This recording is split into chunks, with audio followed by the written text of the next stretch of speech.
আসসালামু আলাইকুম। আজকে আমি বানাবো হচ্ছে ব্রকোলি ভাজি। এই ব্রকোলি ভাজিটা কিন্তু খেতে দুর্দান্ত লাগে। তো এর জন্য আমি ১ম এই ব্রকোলিটাকে এভাবে ছোট, ছোট করে আলাদা করে কেটে নিচ্ছি। এই ডাঁটাটা থেকে মানে ছুটায়ে নিচ্ছি। এরপরে এটাকে ছোট, ছোট পিসেস করে আমি কেটে নেব, যাতে এটা ইজিতে সেদ্ধ হয়ে যায়।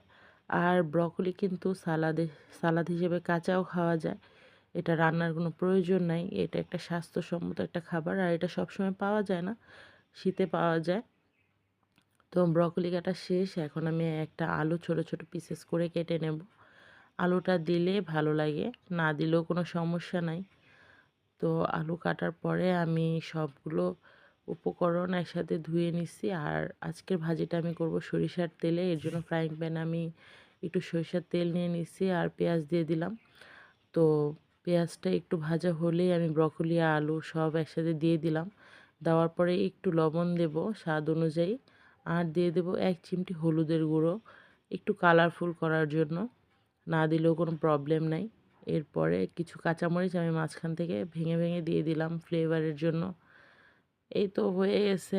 এখন আমার ব্রকোলি ভাজিটা কিন্তু অলমোস্ট হয়ে গেছে। এখন এটার মধ্যে আমি দিয়ে দেব একটা ডিম। ডিমটা দিলে টেস্ট আরও একটু বেশি ভালো হয়। এটা রুটি, পরোটা সব কিছুর সাথেই খাওয়া যায়। ভাতের সাথেও কিন্তু খারাপ লাগে না। ব্যাস এখন ধনেপাতা দিয়ে নামিয়ে নেব।